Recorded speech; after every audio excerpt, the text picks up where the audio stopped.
Good morning boys. बच्चों आज हम पढ़ेंगे इलेक्ट्रिसिटी। ओके, इलेक्ट्रिसिटी में दो पोर्शंस हैं। One is electrostatic, other is potential capacitance and third part is electricity in which we study the properties of current. Okay, या उसको हम करंट बोल सकते हैं। So all this come in one sphere which is called electricity.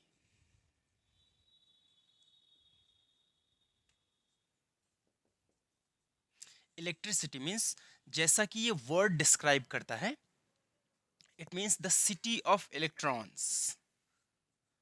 City of,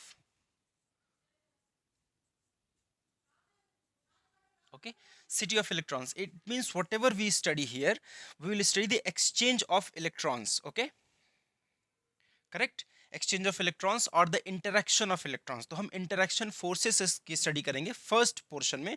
उसके बाद हम change करते जाएंगे इसको आगे, और भी capacity, capacitance, potential, okay, in different portions. So now first is what electrons, the property of electrons. So the electrons, especially this electrons, have two properties. पहली है इसकी mechanical property,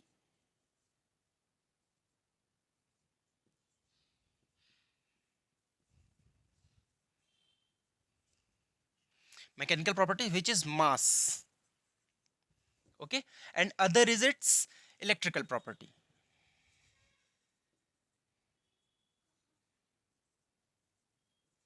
which is charge.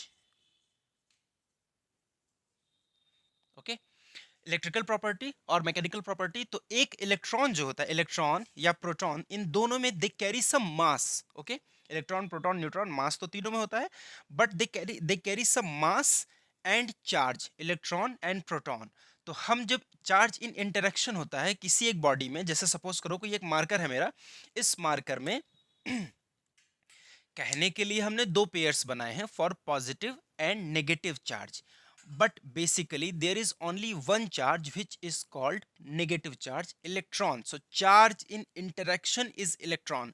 तो अगर किसी भी इस body से इस बॉडी में ट्रांसफर होगा तो सिर्फ और सिर्फ इलेक्ट्रॉन ही ट्रांसफर होगा। Okay okay?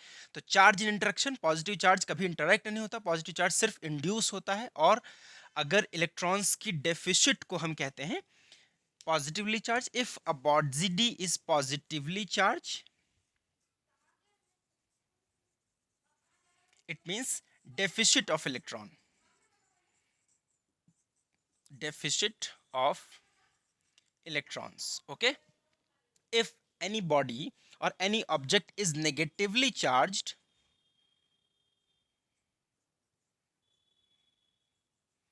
it means it is excess, it have excess of electron.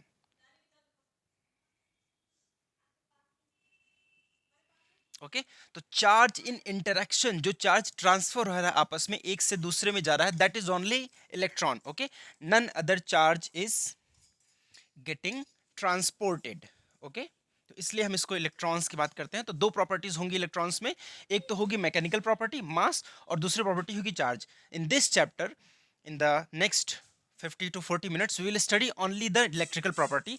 जब जेई एडवांस में क्वेश्चंस आते हैं आजकल, या पहले से भी ऐसा ट्रेंड बना हुआ है कि उन क्वेश्चंस में दोनों प्रॉपर्टीज को डिस्कस करते हैं, दोनों प्रॉपर्टीज मिक्स करके। तो जब मास आएगा तो क्या आ जाएगा, ऑटोमेटिकली इसमें इन्वॉल्व हो जाएगी मैकेनिक्स। Okay okay? तो हम मैकेनिकल पोर्शंस में जो हम मैकेनिक्स पढ़ेंगे उस मैकेनिक्स में इसकी स्टडी करेंगे, but right now will study only the property of electrical property. Okay, यानी कि चार्ज की हम स्टडी करेंगे। तो क्वेश्चंस बहुत कॉम्प्लेक्स बनने लगे हैं, अभी हम जेई एडवांस के लिए पढ़ रहे हैं, सो वी शुड सुनाओ। अब चार्ज होगा। ओके, तो चार्ज कितने टाइप के होते हैं, how many types of charges are there? So two types, first is bound charge,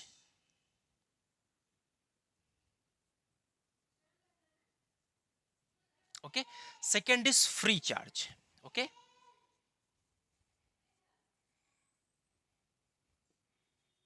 okay, now what is free charge and bound charge, what is the difference? Free charge is always been conducting body.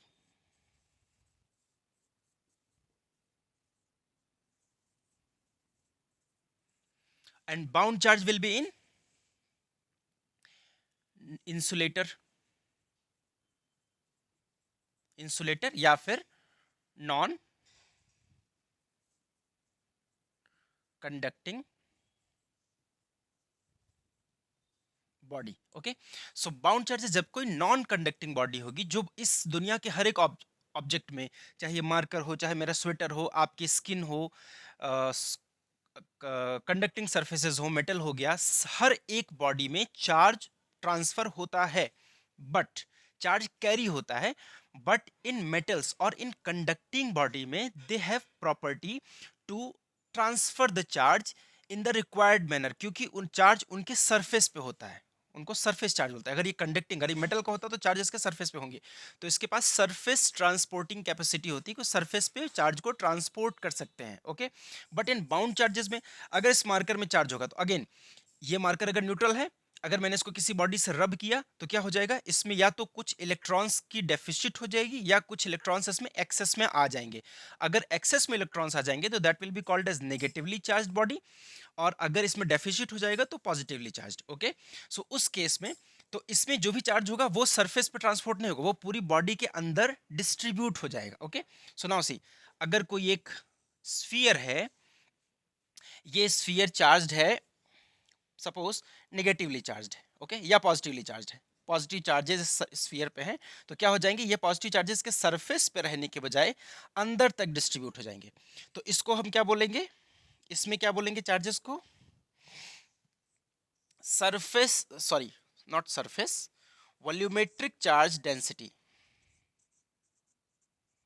Charge volumetric charge density, which will be called as net charge upon total volume.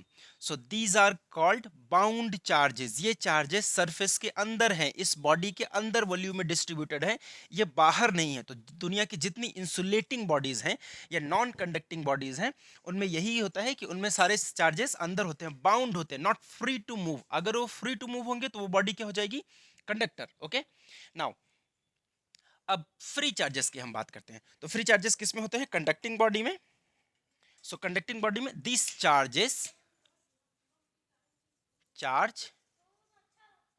resides on surface. Okay, अब इसमें भी two types are there. First is,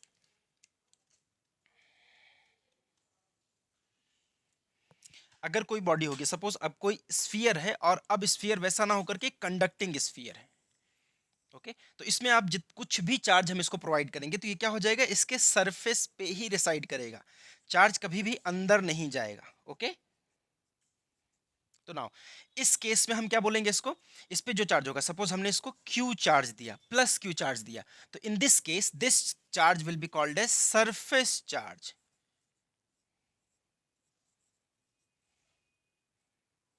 okay, surface charge, it means will write, हम यहां लिख देते हैं, sigma is equal to total charge upon surface area. Okay, तो अगर स्फीयर का सरफेस एरिया हम बात करें तो 4 πr², उस केस में 4/3 πr³. Okay, again here it will B, अगर हम इसको किसी एक लाइन पे देते हैं, कोई एक बॉडी है या कोई एक ऑब्जेक्ट है जो सिर्फ एक वायर है, लगभग वायर जब हम बोलते हैं तो नेग्लेजिबल क्रॉस सेक्शन एरिया, हम क्रॉस सेक्शन को कंसीडर नहीं करते हैं. सो दिस, अगर हमने इस पे प्लस क्यू चार्ज दे दिया तो ये चार्ज डिस्ट्रीब्यूट हो जाएगा, इसको बोलेंगे लाइन चार्ज. ओके, सो ये कितना होगा, अगर ये एल लेंथ है तो इसको बोलेंगे lambda is equal to Q upon L. It means this will be called as linear charge density.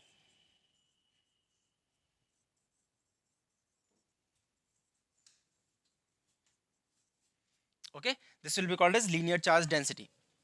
So that's all about charge, free charge, bound charges. Charges के बारे में इससे ज्यादा नहीं पढ़ना, हम इसके बारे में इसके इसके आगे इसके इंटरेक्शंस के बारे में स्टडी करेंगे. Okay,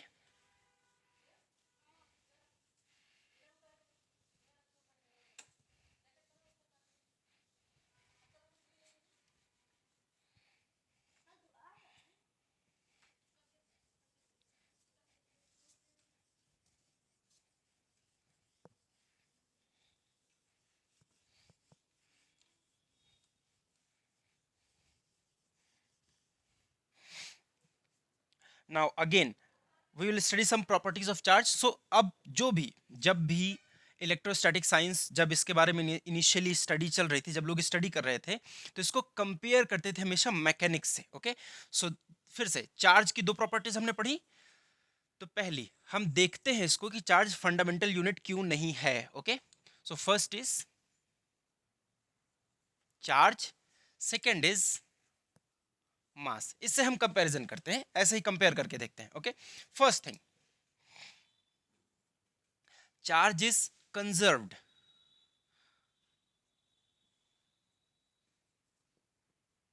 Conserved. Okay, so charge is always conserved. In any case, charge is always conserved. Mass is also conserved, but but not always. So where it is non conserved? In pair production. Conserved but not always. कहां पर ये conserved नहीं होता? एक phenomena है which is called pair production. Okay, ये आपसे कभी ऐसे ही पूछा जा सकता है, हो सकता है. अदरवाइज सिर्फ आपको याद रखना है कि मास किस केस में, सिर्फ पेयर प्रोडक्शन के केस में कंजर्व नहीं होता. Second, it is scalar. Mass is also scalar. Okay, second point. And again the third point is it is quantized. Quantized.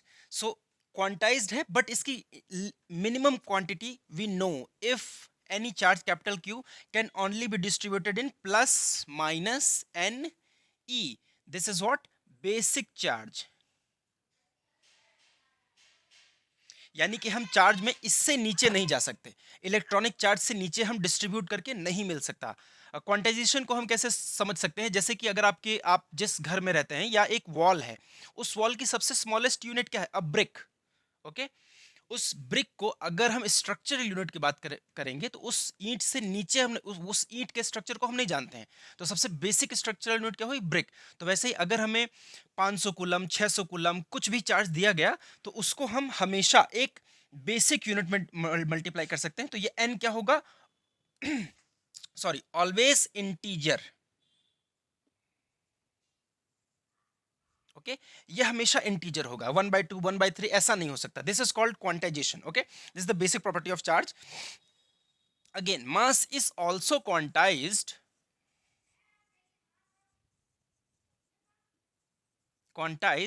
But इसमें ट्विस्ट क्या है कि मिनिमम, इसको हम कह सकते हैं कि lowest value is not known. ये भी क्वांटाइज्ड है, बट इसकी लोएस्ट वैल्यू, हम किसको सबसे लोएस्ट यूनिट बोल सकते हैं, वो नोन नहीं है अभी तक. बहुत स्मॉलेस्ट, वो हम माइक्रोस्कोपिक लेवल पे जितना नीचे चले जाएंगे उतना नीचे होती जाएगी. Okay, so these are two comparisons, और these are some of the properties of charge. इसको सिर्फ मास से कंपेयर करना है हमें, और कुछ नहीं करना, सिर्फ एक जनरल स्टडी के लिए. अब चार्ज की एसआई यूनिट क्या होगी?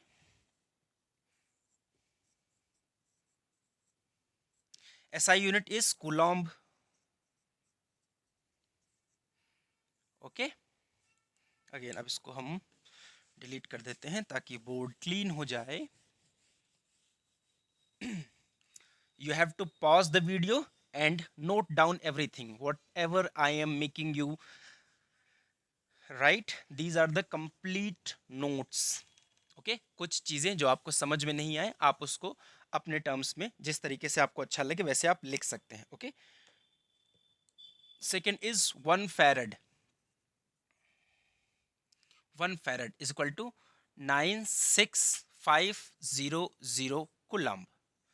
So what is 1 farad? हर एक क्वांटिटी की अपनी एक डेफिनेशन होती है. तो अगर कोई हमारे पास सेल है, तो 1 farad is the quantity which is required to deposit 1 unit mass. The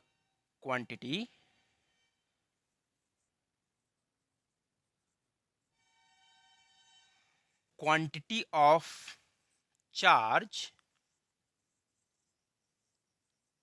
required to deposit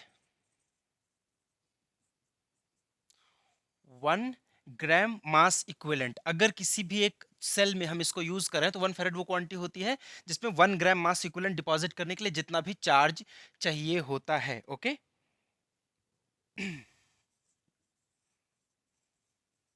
equivalent. Okay, it means 1 farad is equal to Avogadro number into electronic charge. Okay, so what is Avogadro number? 6.023 into 10 to the power 23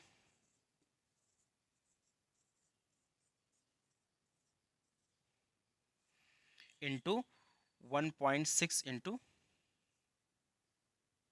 1.60, 10 to the power minus 19 coulomb. Okay, so this becomes 96500 coulomb. Okay, so this is called 1 farad charge। अगर इसका definition पूछे तो ये होता है। Okay, you are supposed to note down this।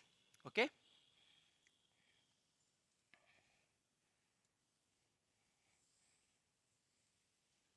again, now we will come to know some, we will know some basic of charge। okay, sorry, so what is charge? According to grand unified theory, हम एक theory पढ़ लेते हैं थोड़ा सा ऐसे ही आपको basics जानने के लिए, अगर ऐसा कभी पूछा जाए, वैसे बेसिकली पूछा नहीं जाता। So what is charge according to grand unified theory? Okay, according to GUI, the charge is grouped. There are 3 type of charge। okay, first charge is fundamental। Okay, it means ये वो charge है जो fund, अब जैसे जैसे electron है, वो electron किसी एक पार्टिकल से मिलकर नहीं बना, उसमें कुछ पार्टिकल्स और कुछ बाइंडिंग फोर्सेस मिलकर के बने हुए हैं। ऐसा कहा जाता है ग्रैंड यूनिफाइड थ्योरी में। आपको उस लेवल पे बहुत डीप जाने की जरूरत नहीं है। Okay, second is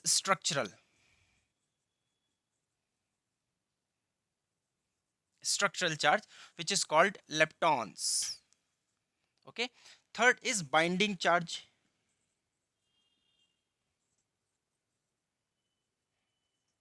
okay, which is called basically boson. Okay, now ये 3 ग्रुप्स में इन चार्जेस को बांटा गया। अब क्या हुआ, इन ग्रुप्स में बताया गया, इन ग्रुप्स में जो बेसिक ग्रैंड यूनिफाइड थ्योरी है, according to that charge is made up of quarks and anti quarks. Now what is quark? Quark, you can say it is unstable charge।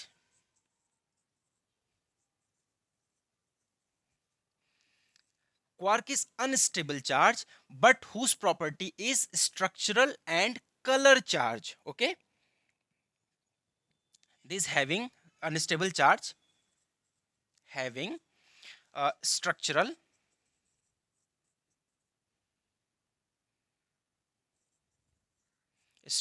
and colour charge. Okay, ये बहुत ज्यादा आपको deep में जाने की जरूरत नहीं है, बट बेसिकली अब हम क्वार्क्स के बारे में पढ़ते हैं। So quarks are of 6 types: up, down, strange,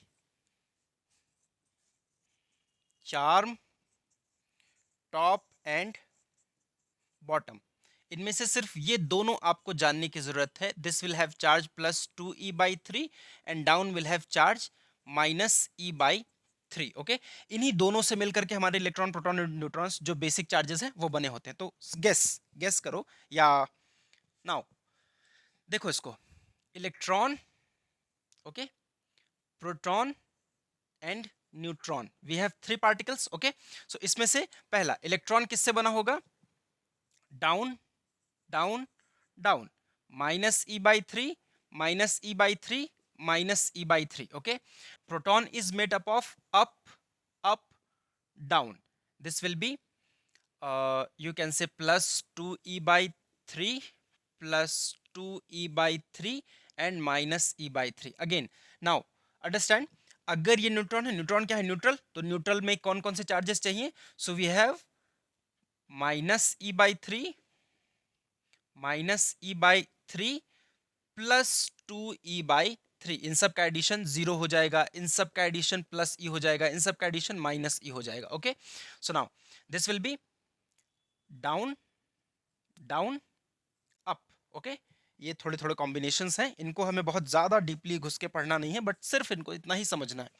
grand unified theory, इससे ज़्यादा क्वार्क्स वगैरह कभी कभी कुछ कुछ चीज़ें हो सकता है थ्योरेटिकली कभी पूछ लिया जाए एडवांस में, वो भी never asked in mains kind of questions, such kind of questions.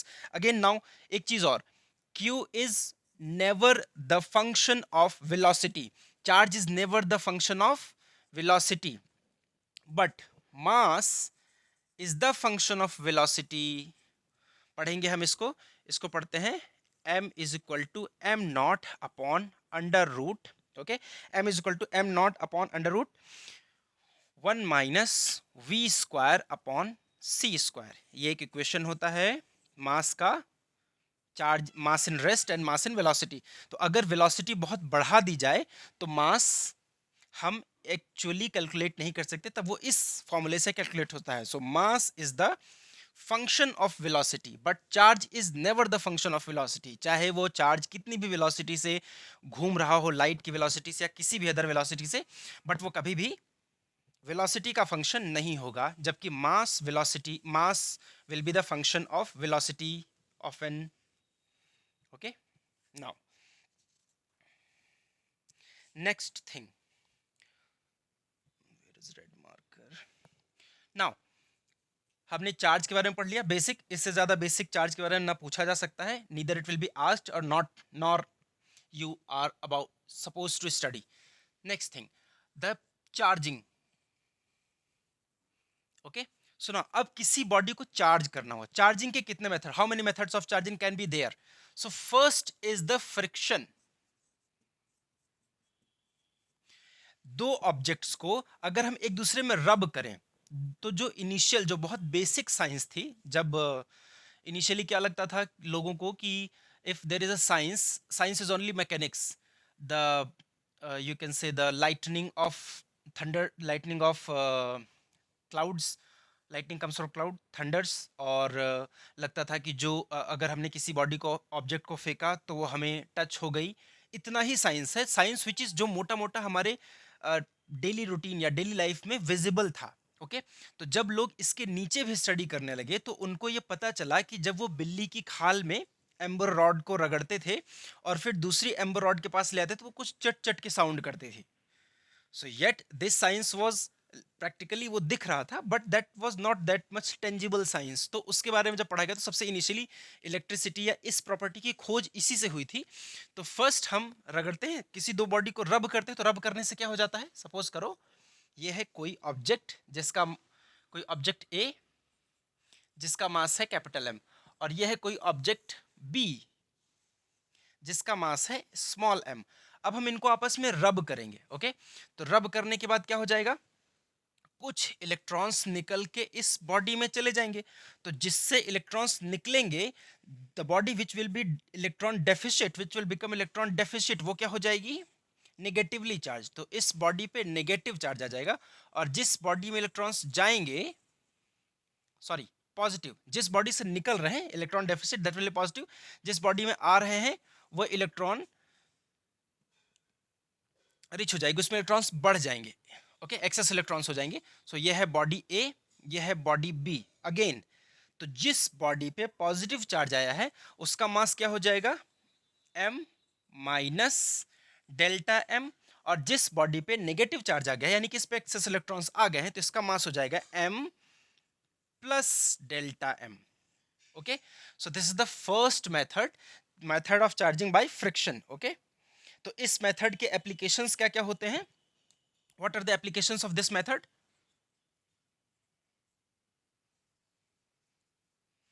Application या हम कहें जो हमारे प्रैक्टिकल लाइफ में हम इसको देखते हैं, वो पहला है जैसे ट्रक्स होती हैं, तो उन ट्रक्स पे सपोज करो this is a truck which is loaded by a fuel, liquid fuel, इसमें कोई एक लिक्विड फ्यूल लगा हुआ है, लदा हुआ है, लोडेड है।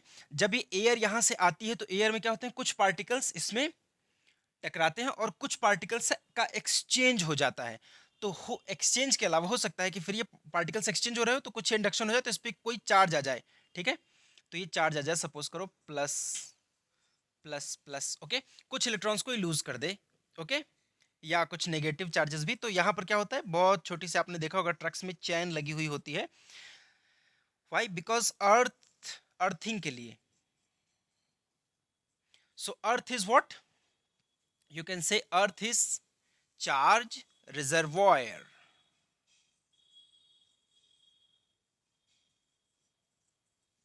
Okay, earth is charge reservoir. Charge reservoir में जैसे समंदर है, समंदर क्या है, रिजर्वायर। समंदर से अगर हम 1-2 बाल्टी या 1000-1500 लीटर पानी निकाल लें या उसमें डाल दे तो कोई फर्क पड़ेगा नहीं।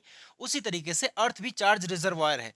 तो अगर इसके पास एक्सेस इलेक्ट्रॉन्स होंगे तो अर्थ विल टेक इन, और अगर इसके पास इलेक्ट्रॉन डेफिशिट होंगे तो अर्थ इसको सप्लाई कर देगी। तो अर्थ की चार्ज पे कोई भी फर्क नहीं पड़ेगा किसी भी एक्सचेंज से। That's why earth is called the charge reservoir. Okay, again, this was the first method of charging. Second method of charging is second method of charging is conduction. So what happens in conduction? We have two bodies. Conduction में two bodies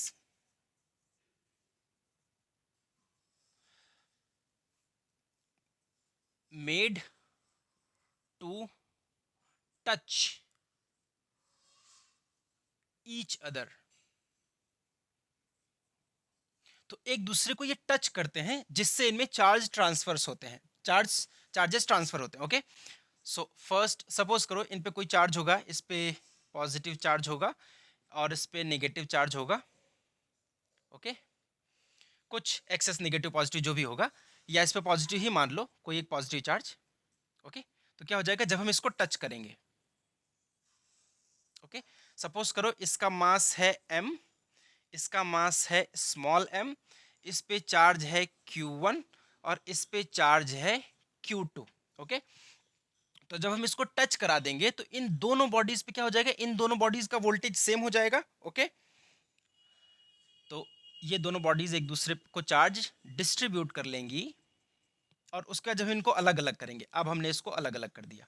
okay, touch कराया, touch कराने के बाद हुआ क्या, touch कराने के बाद इन दोनों पे चार्जेस इक्वली डिस्ट्रीब्यूट हो गए और इनका वोल्टेज सेम हो गया। Voltage of this body is equal to voltage of this body becomes V only and the charge distribution get the same. Okay, उसके बाद हमने इसको अलग करा लिया। अब ये दोनों बॉडीज डिफरेंटली चार्ज हो गई। ओके, मान लो इसको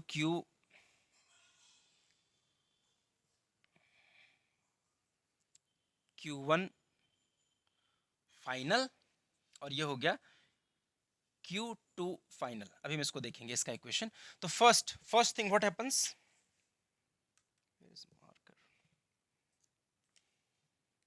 again what happens, first is Q1, हम सपोज कर लेते हैं Q1 plus Q2 is equal to capital Q। Okay, मान लेते हैं total charge.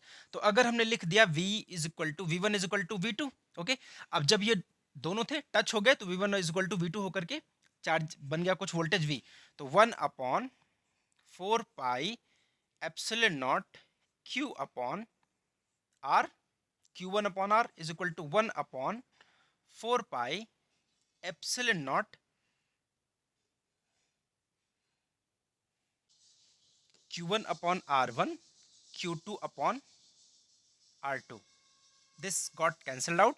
We got Q1 upon R1 is equal to Q2 upon R2, capital R.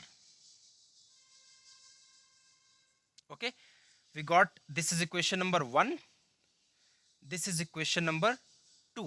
Okay, अब देखो इसमें फाइनल चार्जेस अभी हम निकालेंगे, बट मासेस क्या हुए, जिसने भी इलेक्ट्रॉन डेफिसिट, जिसने इलेक्ट्रॉन लूज किए होंगे, तो यहां पर क्या हो गया, capital M minus delta M, और यहां पे क्या होगा कि capital M plus delta M। Okay, इसने लूज किए और इसने गेन किए in order to become the same. Okay, so now Q final क्या हो जाएगा, Q1 इज इक्वल टू, हम लिख लेंगे R1 into capital Q upon Q1 plus Q2, इन दोनों इक्वेशन से, okay. And then Q2 is equal to R2 capital Q upon Q1 plus Q2, okay. So this will be the charges.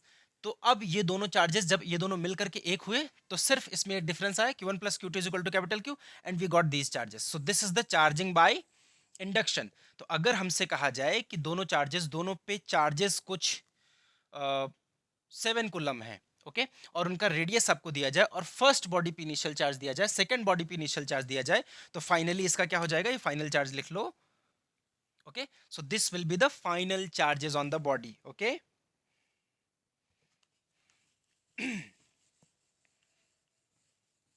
Third is the charging by induction. What is induction? Induction में bodies don't touch each other, ठीक है, वो bodies एक दूसरे को touch नहीं करती हैं, कोई भी रियल चार्ज ट्रांसफर नहीं होता है वहां पर, no real charge transfer takes place, okay. So again, charging by induction, third process is induction. In induction what happens, अगर हम कोई दो बॉडीज हैं, सपोज करो अगर ये बॉडी ए है, ये है बॉडी बी, ओके, और ये बॉडीज क्या है, एक दूसरे से, इन पे कोई एक नेगेटिवली चार्ज है और ये बॉडी न्यूट्रल है। तो अगर हम इस बॉडी को क्लोजर ले आएंगे, if will bring these two bodies closer to each other, तो क्या होगा,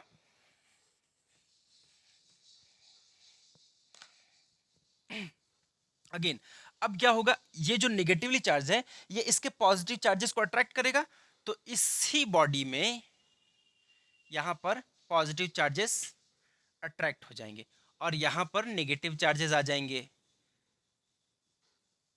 ओके। अब इसी केस में इसको हम पास रखते हुए कोई तीसरी बॉडी सी ले आते हैं और इसमें टच करा देते हैं, तो अब ये क्या होंगे, अब इस पूरी बॉडी सी पर नेगेटिव चार्जेस डिस्ट्रीब्यूट हो जाएंगे, तो इस पर ज्यादा नेगेटिव चार्जेस आएंगे, सारे नेगेटिव इस पे चले जाएंगे, लगभग पॉजिटिव चार्जेस में रह जाएंगे। उसके बाद फिर हम क्या करेंगे, after that we will separate these bodies. तो अब क्या हो जाएगा, क्योंकि ये डिस्ट्रीब्यूट हो गए थे, इसकी प्रेजेंस की वजह से यहां पर पॉजिटिव आ गया था और यहां पे नेगेटिव, तो इस बॉडी को इसने नेगेटिवली चार्ज कर दिया, इसको पॉजिटिवली चार्ज कर दिया, और जब हम सेपरेट करेंगे इसको, तो अब ये पॉजिटिवली चार्ज रह जाएगा और ये बॉडी नेगेटिवली चार्ज हो जाएगी।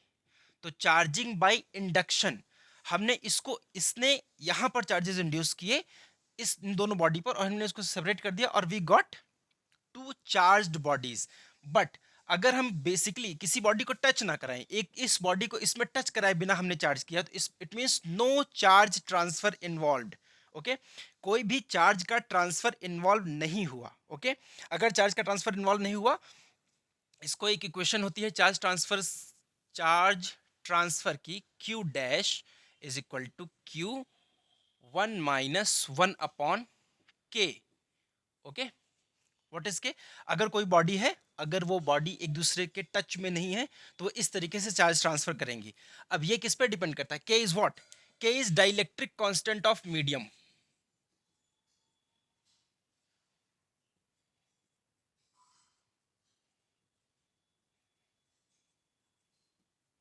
Okay, dielectric constant of medium.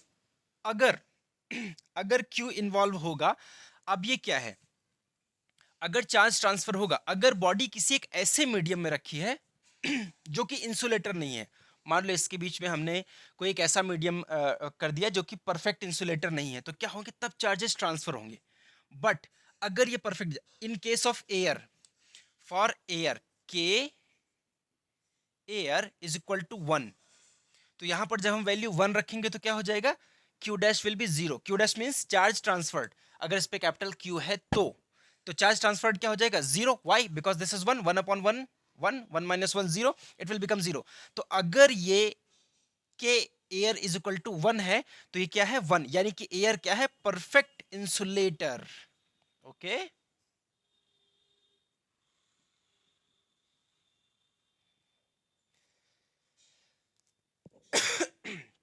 Sorry, and in case of metals, जो मेटल्स होते हैं या कंडक्टिंग बॉडीज होती हैं, उनके लिए के मेटल क्या होता है, इनफाइनाइट।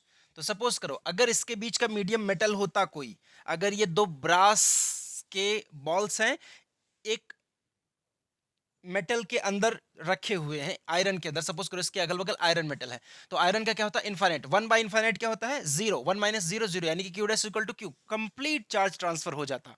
ओके, तो इस पे कभी कभी क्वेश्चंस पूछ सकते हैं। एक क्वेश्चन लिख लीजिए, that's all about the transfer of charges. Okay, ये आपको थ्योरेटिकली ये वाला जो मेथड बताया मैंने सभी बुक्स में या सभी नॉर्मली सभी टीचर्स पढ़ाते ही हैं, बट ये सिर्फ समझने की बात है। बाकी अगर पूछ लिया जाए आपसे, मान लो एक क्वेश्चन पूछा जाए, which is best insulator, best insulator, तो सपोज करो कुछ वैल्यूज हम लिखते हैं, k is equal to infinite, first value. Okay, second k is equal to -3, third है k is equal to 3, fourth है k is equal to 0। Okay, अब इन चार वैल्यूज में हमको देखना है कि कौन सी सबसे परफेक्ट मेटल होगा। ओके, तो अब बताओ क्या k is equal to 0 possible होगा इस वाले इक्वेशन से, q dash is equal to q 1 minus 1 upon k। Okay, now k is equal to 0 अगर होगा तो ये इनफाइनाइट हो जाएगा। Okay, so k is equal to 0, this value is not possible, first prediction। again, now k is equal to infinite, जब k is equal to infinite हो जाएगा तो 1 by infinite will be 0, so it will be conductor or insulator, so it will be conductor।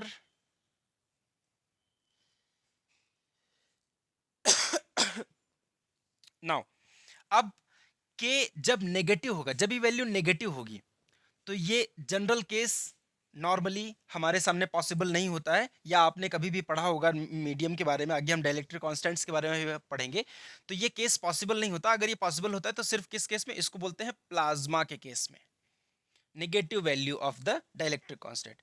So k is equal to 3 is the correct answer, and it is the best insulator among these. Okay, correct boys.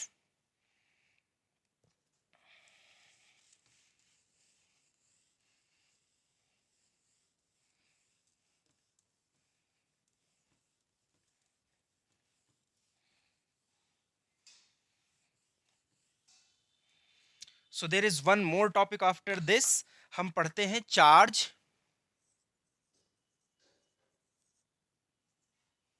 Charge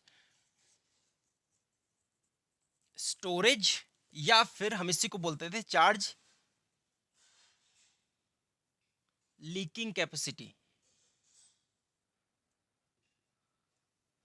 okay, charge storage या charge leaking capacity. तो अगर कोई एक body है, suppose कर लो उसका radius r है, r radius की बॉडी है, इस पे हमने कैपिटल Q चार्ज दे दिया।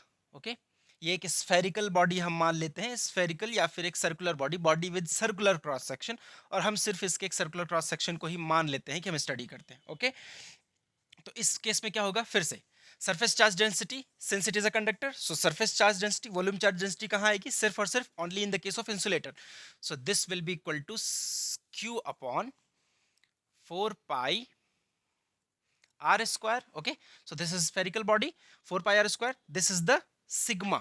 Okay, now what is voltage, v 1 upon 4 pi epsilon naught q upon r। Okay, small r की जगह हम यहाँ पे कैपिटल R ही लिखेंगे, जो रेडियस हमने लिया हुआ है for this body. Okay, so capital Q upon R, so how we could inculcate that sigma here। okay, so 4 pi q upon 4 pi, हम इसमें r का ऊपर नीचे मल्टीप्लाई करते हैं, we will get sigma upon sigma r by epsilon naught। okay, this is the voltage। again, what is voltage, voltage means the capacity to hold the charge. Okay, so if voltage is constant, अगर voltage constant है तो this sigma r must be constant. Okay, sigma r is equal to c. It means sigma is inversely proportional to r. Okay, sigma means surface charge density. Surface charge density is inversely proportional to r. Okay, so if it is inversely proportional to r, if r becomes r tends to 0, sigma will be, sorry, sigma will be infinite. Okay, अब sigma infinite हो जाएगा, इसका मतलब क्या है कि जो pin points बनेंगे, okay, charge storage capacity, charge storage capacity will be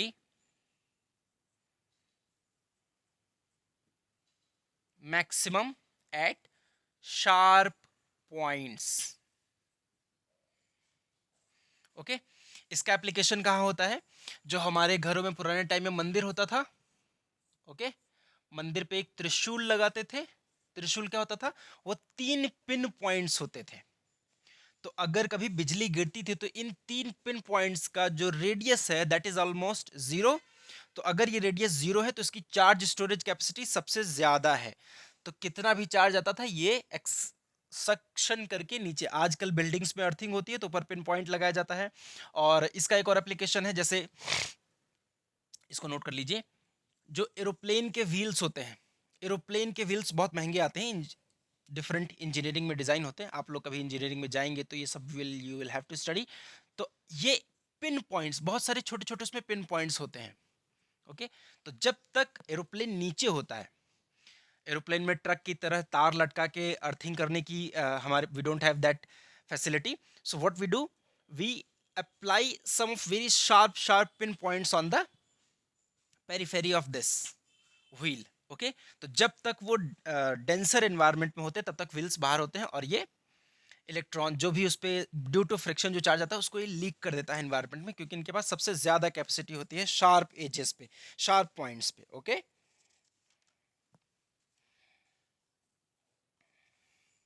ये कुछ इसके इफेक्ट्स हो गए जो कि हम जनरली पढ़ते हैं। इफेक्ट्स में कभी कभार ये पूछा जा सकता है, जैसे कि हम जब कोई इलेक्ट्रॉनिक डिवाइस होता है जो उसमें आपके मदरबोर्ड्स आजकल आपने कभी ओपन है देखी होंगी, उसमें अगर कोई पिन पॉइंट बन जाता है, शार्प एज बन जाती है, तो वहां से चार्ज लीक करने लगता है और उसकी कैपेसिटी थोड़ी सी कम हो जाती है।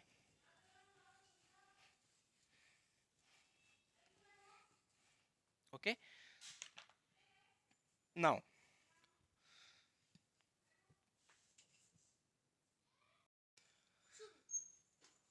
number of electric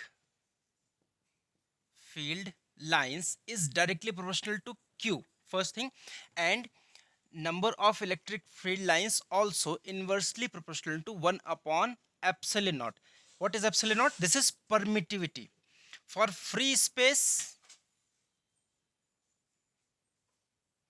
it is epsilon naught, हम इसको लिखते हैं epsilon naught. Okay, so epsilon not जब हम इसको लिखते हैं तो फिर से लिखते हैं number of electric field lines is equal to Q by epsilon not.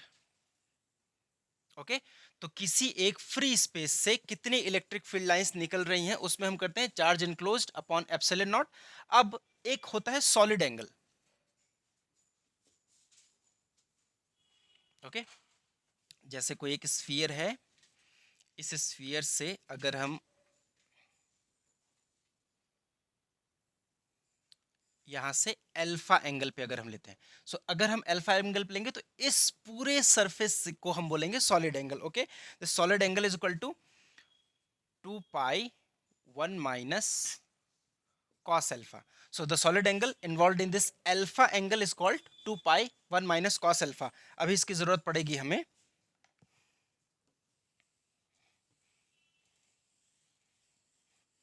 तो हम पढ़ते हैं relative permittivity again. Okay, so epsilon r is equal to epsilon of medium upon epsilon naught. Epsilon naught means permittivity of free space, epsilon medium is the, so this is called k. K is called dielectric constant. Okay, so k is dielectric constant. So permittivity of any medium is equal to k times epsilon naught. Okay तो जो भी हम फॉर्मूले पढ़ेंगे वो पढ़ेंगे इसके लिए, but for free space k is equal to 1 and only epsilon naught will remain. Okay, तो फ्री स्पेस में हम जो भी फॉर्मूले पढ़ेंगे वो 1/4 पाई आगे जो भी हम पढ़ेंगे अभी. Okay, so this is called relative permittivity. Okay, तो अब the number of electric field lines, number of electric field lines from 4 pi steradian. Okay, 4 pi steradian मतलब अगर एक स्फीयर है इससे पूरे स्फीयर से निकलने वाले वो कितनी है, q by epsilon naught. Okay, अगर एक q चार्ज का स्फीयर है उससे कितनी इलेक्ट्रिक फील्ड लाइंस निकल रही हैं पूरे स्फीयर से, तो उसको हम पूरा स्फीयर के एंगल को क्या बोलेंगे, 4 pi steradian. Okay, so unit steradian से अगर हम निकाल लें तो यूनिट स्टेरेडियन से हो जाएगा q upon 4 pi epsilon naught. Okay, अगर इस पूरे सरफेस पूरे स्फीयर से 4 पाई स्टेरेडियन, और अगर हम इस खाली एक अल्फा एंगल की बात करें तो this will B 2 pi 1 minus cos alpha. And अगर एक स्टेरेडियन 4 पाई स्टेरेडियन से q बाय एप्सिलॉन नॉट, अगर एक स्टेरेडियन से निकलना हो तो q upon 4 pi epsilon naught. Okay, this much number of electric field lines will emit. Okay, again इसकी कुछ वैल्यूज हैं जैसे कि इसकी value. Okay, the value of epsilon not यानी कि the value of permittivity of free space will be 8.86 into 10 to the power minus 12 farad per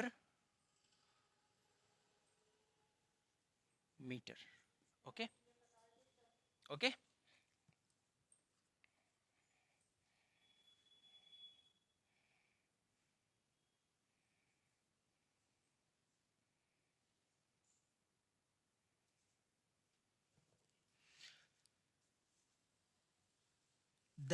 अगर पूछा जाए हमसे number of electric field lines from alpha, from this alpha angle, अगर हमें इस alpha angle से यानी कि किसी एक सॉलिड एंगल से जिसका एंगल अल्फा है उससे पूछी जाए number of electric field lines, तो हम क्या करेंगे बच्चों, we will write 1 q upon 4 pi epsilon naught. Unit से इतना निकलेगा तो इस अल्फा एंगल से फिर से सॉलिड एंगल कितना होगा, total solid angle from alpha, from this alpha the solid angle will be. अब हम इसकी बात क्यों कर रहे हैं, अगर सपोज करो कोई एक स्फीयर है, कोई एक बड़ा सा स्फीयर बड़ी ऐसी बॉल है, तो इस बॉल से अगर हम इस सर्टेन यूनिट से बात करेंगे तो हम इसका एंगल अल्फा देते हैं, जैसे जैसे हम ऊपर जाएंगे स्फीयर क्या होगा, बड़ा होता जाएगा. ओके, तो एक सॉलिड एंगल को वो इंक्रीज करता जाएगा. तो हम जब अल्फा की बात करते हैं तो अल्फा सिर्फ एक एंगल है. अभी हम आगे इसके एप्लीकेशन के तौर पर एक क्वेश्चन पढ़ेंगे, तो it will B 2 pi 1 minus cos alpha. तो अगर number of electric field lines, number of electric field lines from alpha angle, from alpha इतनी लाइंस होंगी. ओके, अब इसका क्वेश्चन हम एक कर लेते हैं.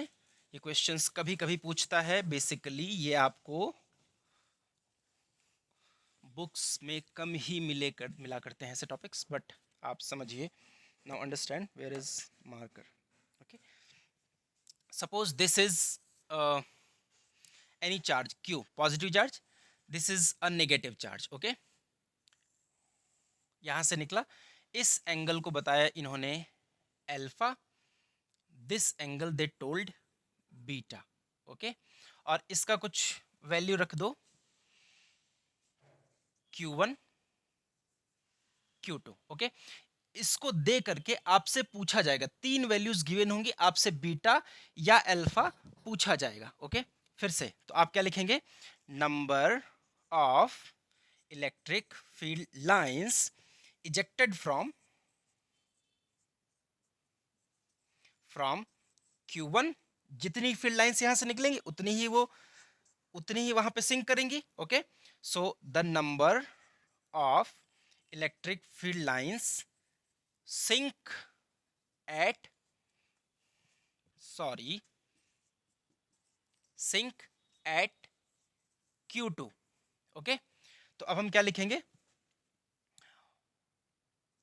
Q upon 4 pi epsilon not, इधर के लिए Q1, okay, 2 pi 1 minus cos alpha, here the angle is alpha, and here it will be Q2 upon 4 pi epsilon naught 2 pi 1 minus cos beta, okay.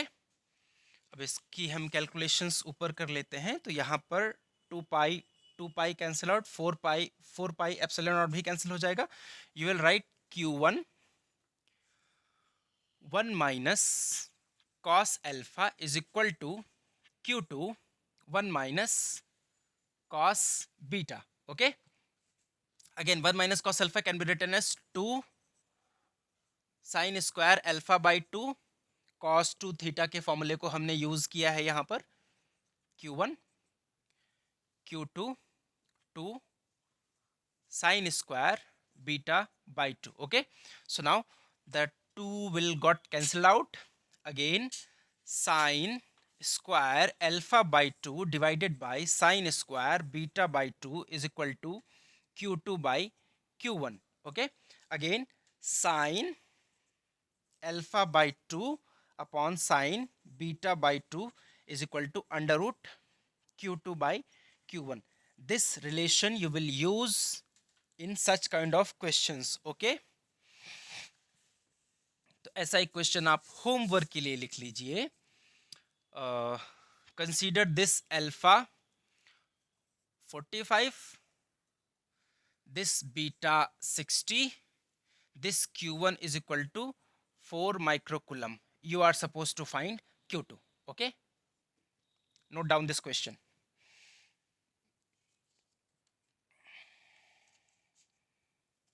This is the most basic thing. थोड़ा सा ये concept बहुत सारे teachers भी नहीं पढ़ाते, but ये कभी कभार it can be asked any time, so you are suppose to know this.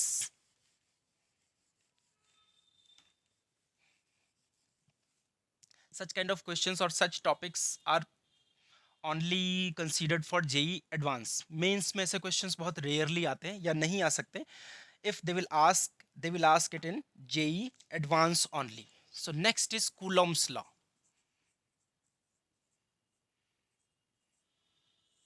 Okay, there was a scientist whose name was Coulomb, okay, very intelligent. So he compared, what he did, uh, they didn't got any kind of theoretical proofs. आप सोचिए जिस time ये science evolve हो रही है बहुत सारे theoretical proofs इसके नहीं होंगे या practical proofs नहीं दिखते होंगे. So what they have done, so he equated this with gravity, okay, and he found that the force, if two charges, this charge is Q1 and another charge is Q2, which are separated by distance r. So he find that the force between two charges is directly proportional to Q1 Q2, okay, and the force is inversely proportional to 1 upon r square, inverse square law, okay. By doing this he found that f is directly proportional to Q1 Q2 upon r square, okay. So f is equal to 1 upon 4 pi epsilon naught Q1 Q2 upon r square, okay. Again, you know epsilon naught is the permittivity of free space. Okay. So Coulomb also told that F is of two nature. इसके दो नेचर होते हैं. पहला है attractive. When attractive, in case of unlike charges. Unlike charges. And it is repulsive. Repulsive in case of like charges. जब charges same होंगे तो रिपल्सिव होगा, अलग अलग चार्जेस होंगे तो अट्रैक्टिव होगा. Okay, that's all about Coulomb's law basics. हम पढ़ते हैं इसके comparison with gravity. Okay,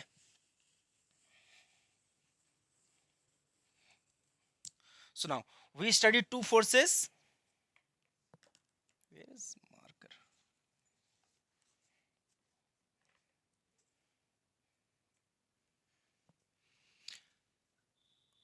Electrostatic forces and gravitational forces. Okay, इनके बीच में क्या सिमिलरिटीज हैं और क्या डिफरेंसेस हैं? What are the differences and similarities between them? So first we study similarities. You can say both follow inverse square law.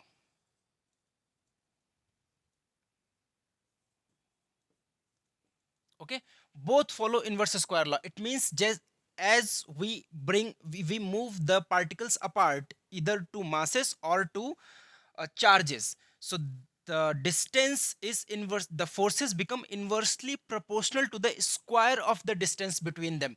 That is called inverse square law. Okay, and both are interaction forces.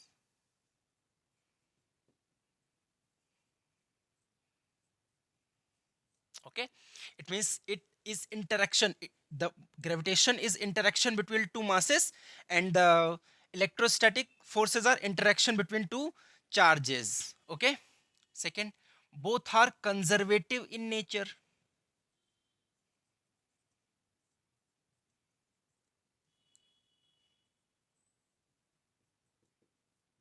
Okay, so both are conservative in nature. दोनों forces क्या है? By nature conservative हैं. Okay, okay, next है both are central forces.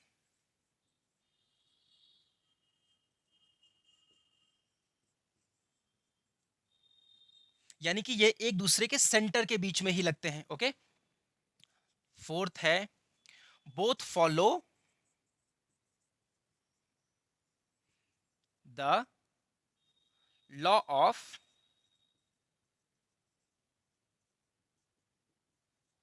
Both follow the law of superposition, यानी कि दोनों vector के superposition law को फॉलो करते हैं. Correct. These are the similarities. Okay, now the differences. First thing, electrostatic forces are short range force and gravitational forces are long range force between two celestial bodies.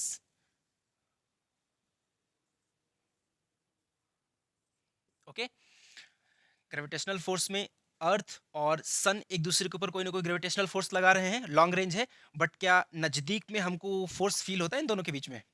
Okay, so this is long range force and these are short range forces. Okay, these are strong forces, strong in nature, and these are weak nature of force. Okay, strong forces and weak forces, short range forces, that is long range force. Okay, and this is electrostatic forces both. It is attractive and repulsive, but gravitational force is attractive only.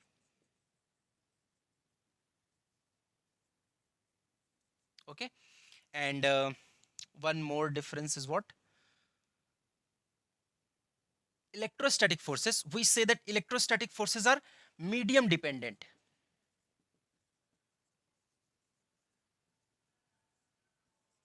Okay, and medium dependent क्योंकि epsilon not पे depend करते हैं ये dielectric constant पे, और these are long range forces, these are medium independent.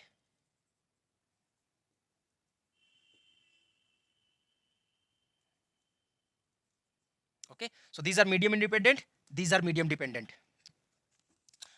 Differences between electrostatic forces and gravitational forces. We studied both differences and similarities between gravitational and electrostatic forces. Now we will study some of the limitations of Coulomb's law. Okay, limitations of Coulomb's law. Okay, first thing, now the limitation of Coulomb's law is अगर हम दो bodies को जो they it explains the central nature of force. If we consider two bodies, these are the two blocks. Okay, when they are not very much farer, what will happen?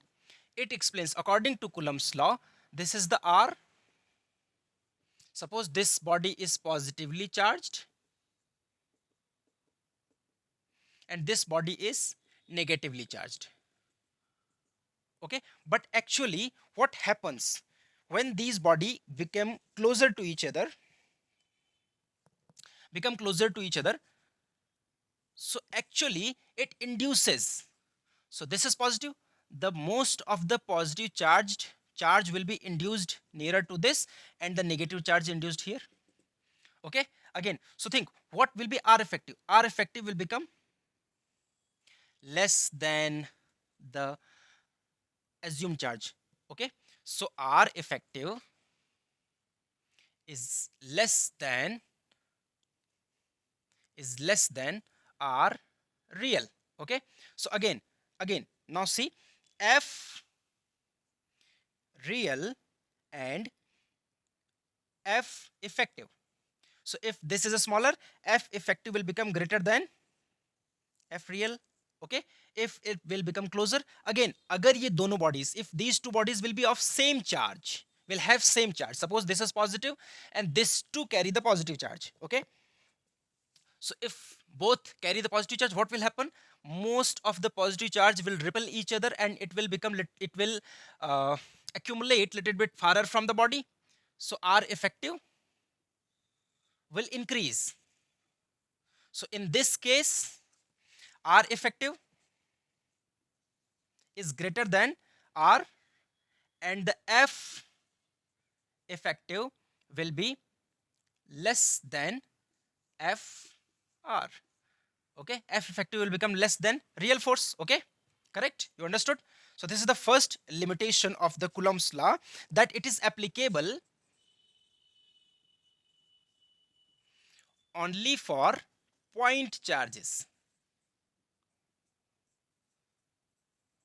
Okay, this is applicable only for point charges. This is the first limitation of Coulomb's law, that if the charges will not be point charges, charges will become a little bit bigger, then it fails to explain.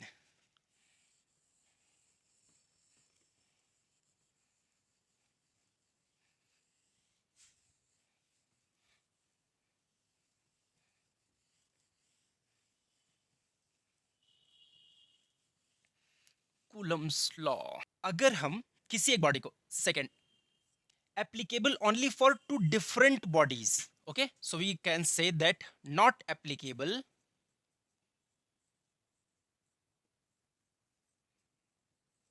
for a single body.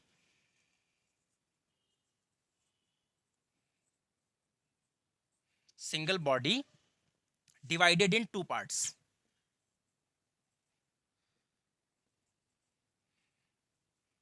Suppose there is a sphere, this is two, we can say spikes or two blocks, non-conducting blocks, where we by which we can hold, दोनों हाथों से हम इसको पकड़ सकते हैं, and it is divided. Suppose it is 8 microcoulomb. So this whole body carries 8 microcoulomb charge. Okay, 8 microcoulomb charge. So after, when we will separate this, it doesn't, Coulomb's law doesn't explain the interaction of these bodies. Okay, so आपको सिर्फ इतना समझना है कि not applicable for the single body divided into two parts, or it fails to explain the different part of the same body. Okay, only these two are the limitations of Coulomb's law. We will study, we will equation, solve a question based on Coulomb's law. Suppose this is body, this is charge Q1, this is charge Q2. Suppose it is minus. Okay, it is one is positive charge, other is negative charge, or consider other also as positive charge. So the distance between these two charges of center is R, and the dielectric constant is K. So in the question they are saying, if no, it is placed in free space if the body submerged in a medium of dielectric constant K, and still the forces are same.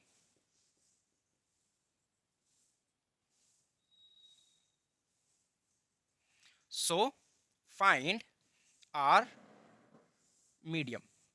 So if this whole system will be submerged in a liquid of dielectric constant K, and still the forces will be same, so what will happen? R will reduce or increase. So they are asking, they want us to find the, so 1 upon 4 pi. So wait, force in air must be equal to force in medium. This only equation will be applied. So force in air 1 upon 4 pi epsilon naught Q1 Q2 by R is equal to 1 upon 4 pi K epsilon naught Q1 Q2 by R medium square. Okay, note down the question, pause the video, write the question, and then solve it. Now what will happen? This will cancel out, only K will remain, Q1 Q2 will be cancelled out. You will get K times R medium square is equal to R square.